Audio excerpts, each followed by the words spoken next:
Okay, we are going to talk about time management and how to fit all the things in. I'm going to go straight to share my screen.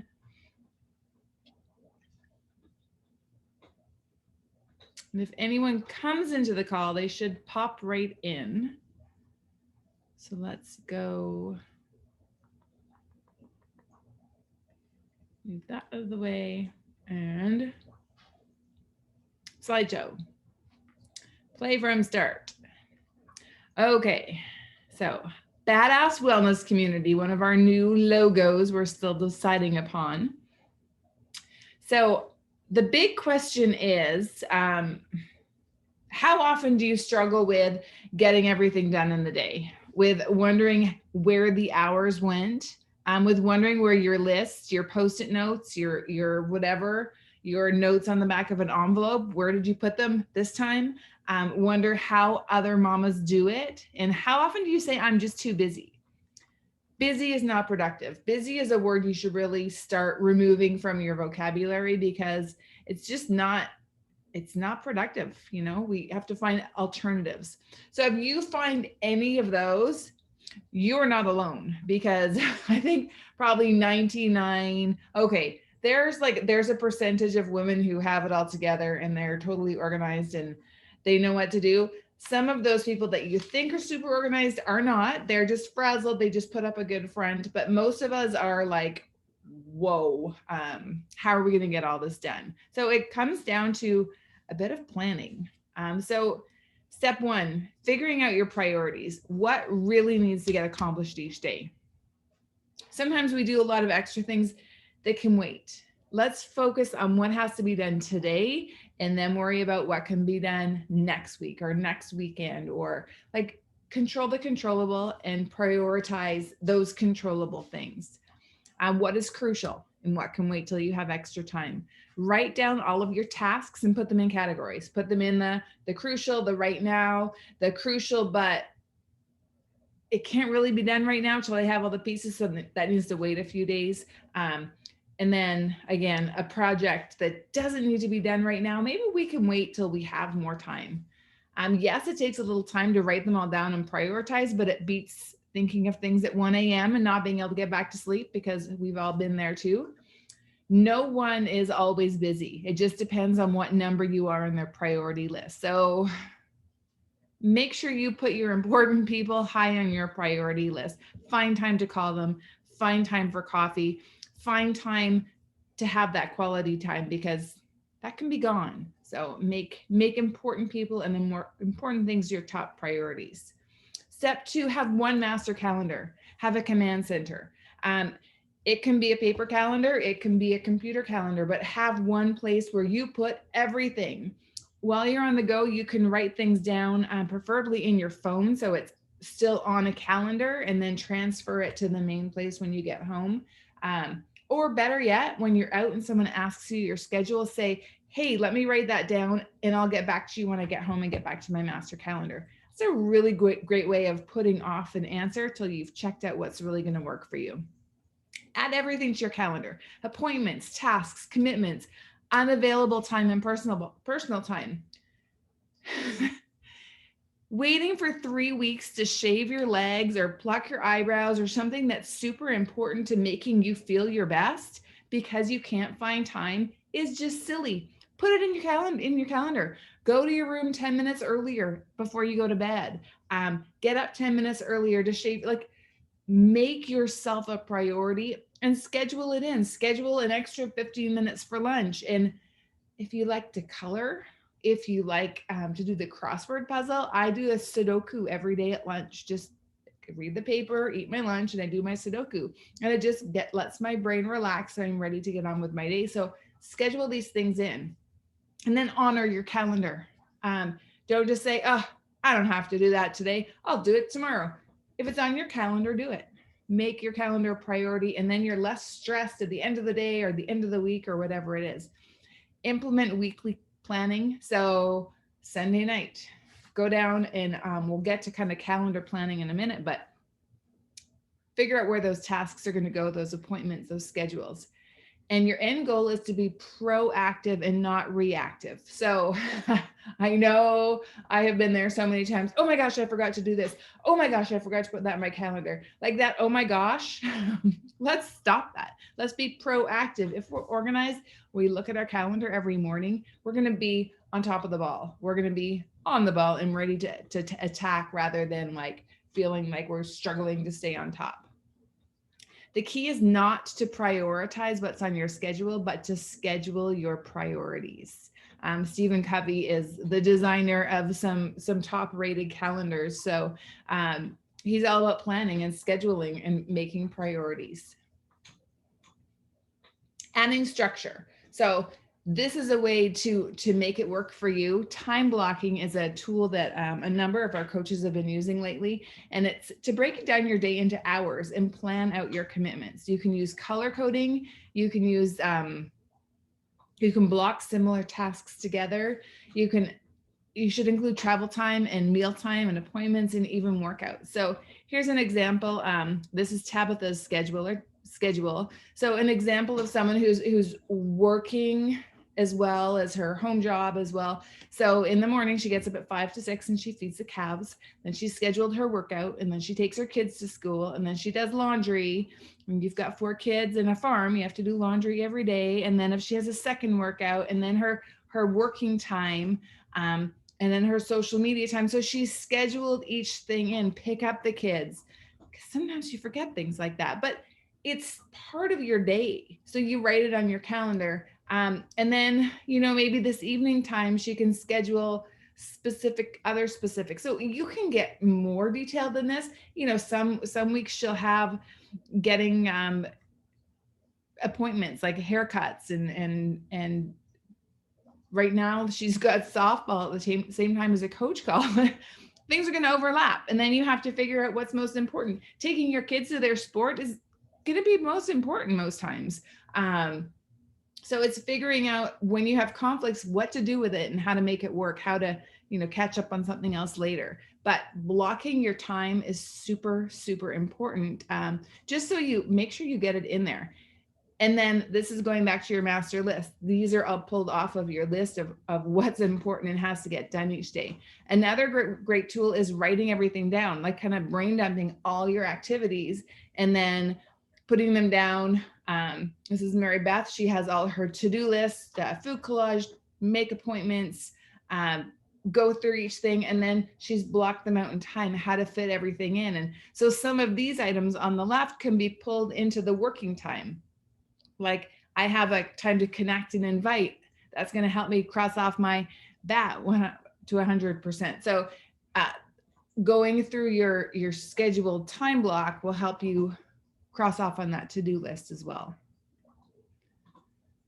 So more structure ideas, task batch. So task batching can maximize your efficiency. If you're running an errand, try to do a few at the same time. So Erin, for example, when she drops her son off at school, she'll sometimes then take the next step and go to the grocery store, which isn't far from there. Or you can pick up your dry cleaning or fill up your gas or do it all if they're all in a general area. Like I sometimes wait too many days to go grocery shopping. So I'm like, oh, well, let's find 3 things I can do at once while I'm out, especially during COVID times.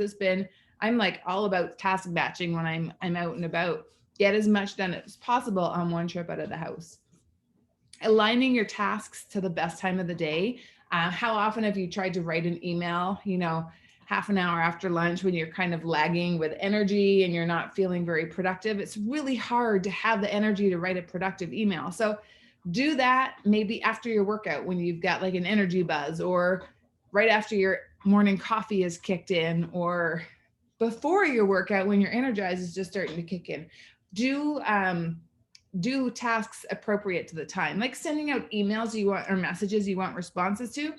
Probably don't do that at 10 p.m. at night, because chances are you're not going to get a solid response you're looking for, and it might get missed the next morning as people are going through all their messages from the day before. Habit stacking.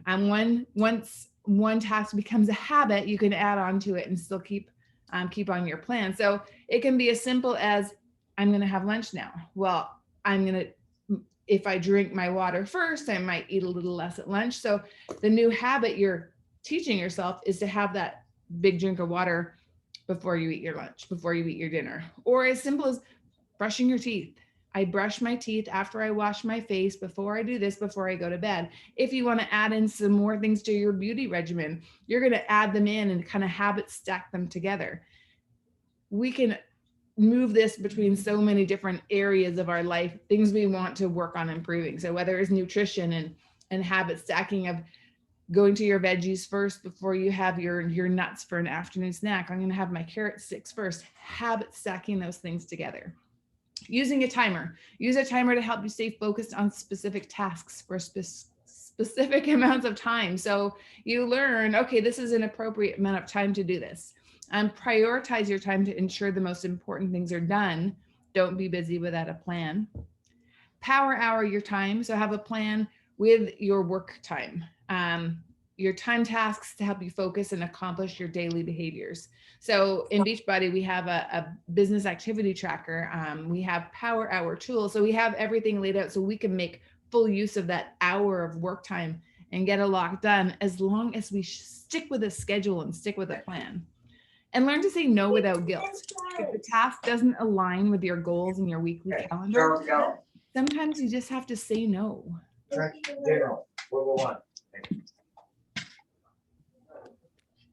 And create a positive work area. So if you sit down to work and you're always getting distracted by your clutter, or oh, I'm thirsty, I'm gonna go get a water, or oh, my belly's rumbling, it's 11:30 and I haven't had lunch yet. Don't sit down then. Like, go have lunch first, get your water, tidy up your little work area, but don't let it get cluttered every day. So if you're in the same state every day, have a plan. So first thing in the morning, I tidy up my area. So when I come to work a little bit later, everything's set up so I don't have to be distracted. I can work in a clutter area, so I'm good. Try not to have distractions. We're still distance learning here. So I'm like, shut the door. It's my work time. But at that point, if you keep your work hours into certain hours, it's much easier to avoid the interruptions. Set a timer, have a plan to follow, and turn off notifications on your phone. Do not think that scrolling social media is good work time. Not for any job, not for any business. Have set times to be on your social media. That's a great place to use your timer. I have 20 minutes to check on Instagram. I'm going to do it now. Move on to the next thing. So there are dreamers and there are planners. The planners make their dreams come true. So if you don't plan, put a plan into action to succeed, if you don't sit down and figure out how you're going to make your time work, how you're going to make your work hours work, how you're going to make your free time work to a degree, you know, you can have a lot more spontaneity there, but you're really limiting yourself from growing and building. You're going to spin your wheels and waste your time a lot more. So having a structure and plan is really going to help you. So you have to think, what dreams are you holding off because you feel too overwhelmed and busy, right? How many people here say, oh, I can't start a workout plan because I just don't have enough time. It's not a priority then. If it's a priority, you're going to schedule it into your day. I don't have time to cook healthy foods. We can buy a lot of things ready to go. There's a lot of easy recipes. Salad for lunch. You can mix up all your toppings. You can have a healthy lunch every day.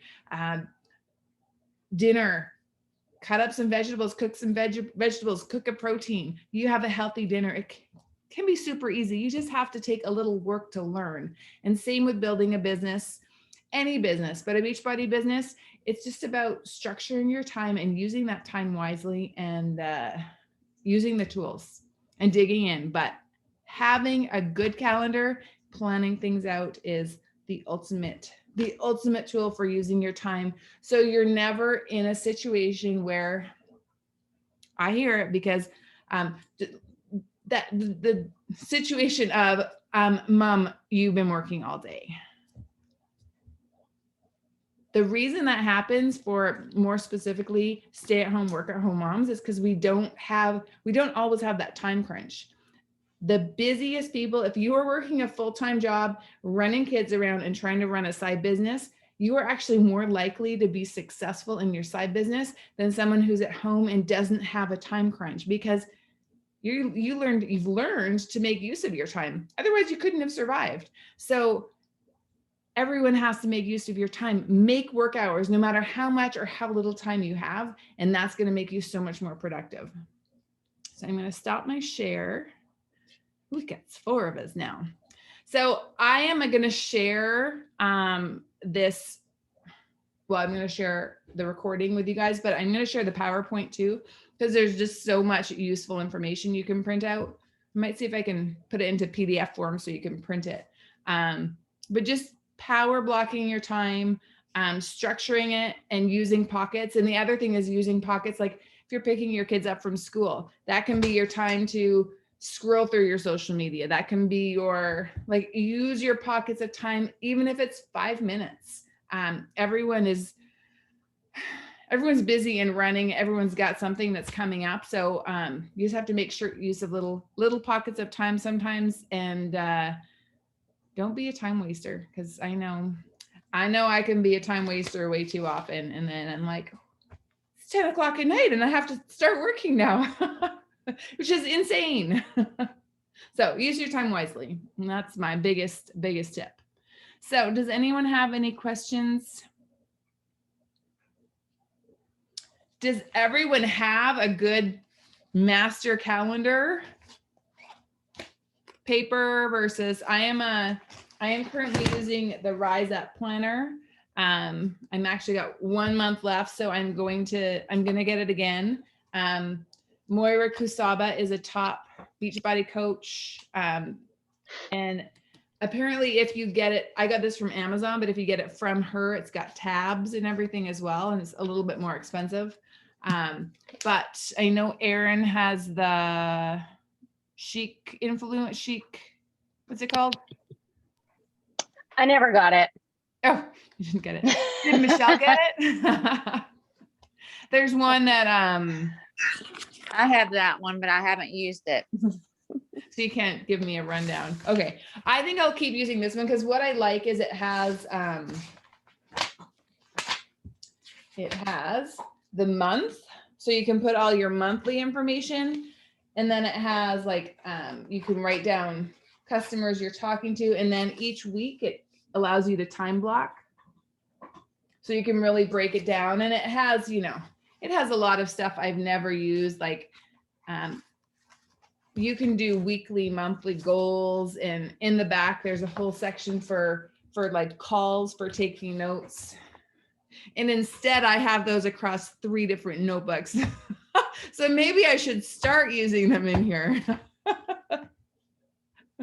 But the idea is keeping everything in one place. So being organized, being structured, even if you're not organized and structured in your whole life, if you can keep your business structured, do it in 2 hours a day and be done and get on and live the rest of your life.